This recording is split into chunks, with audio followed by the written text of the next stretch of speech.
And ఈరోజు video వచ్చేసి పిల్లల కోసం టమాటా రసం ఎలా ప్రిపేర్ చేసుకోవాలో చూద్దాం. మీ పిల్లలకి కోల్డ్ కానీ కాఫ్ కానీ ఉన్నప్పుడు ఈ రసం చేసి పెట్టండి, ఇష్టంగా తింటారు. ఇప్పుడు ఈ రసం ఎలా ప్రిపేర్ చేసుకోవాలో చూద్దాం. దీనికోసం ముందుగా నేను ఒక 4 టమాటాలు తీసుకున్నాను. వీటిని నీట్గా వాష్ చేసుకొని ఇలా ఒక టమాటా 2 ముక్కలుగా కట్ చేసుకొని కార్నర్స్లో అటు ఇటు కట్ చేసుకొని ఇలా గిన్నెలో తీసుకొని పెట్టుకోండి.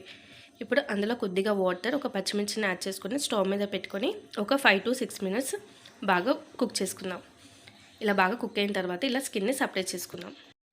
నేను ఇప్పుడు ఇక్కడ హ్యాండ్తో మెత్తగా మిక్స్ చేసుకుంటూ రసం అంతా తీస్తున్నానండి. మీరు కావాలంటే మిక్సీ అయినా పట్టుకోవచ్చు. ఈ స్టేజ్లో ఇలా రసం సపరేట్ చేసుకున్న తర్వాత ఇందులో కొద్దిగా వాటర్ పోసుకొని పక్కన పెట్టేసుకోండి.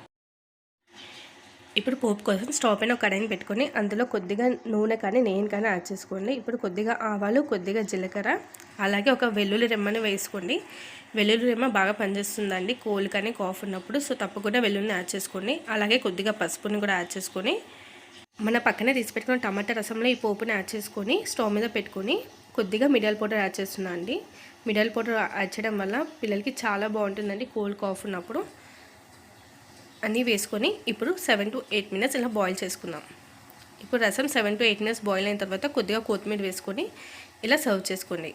సో ఇలా వేడివేడి అన్నంలో టమాటా రసం చేసి మీ పిల్లలకి పెట్టండి. ఈ రెసిపీ మీకు నచ్చినట్టయితే ప్లీజ్ మన ఛానల్ లైక్ చేసి సబ్స్క్రైబ్ చేసుకోండి.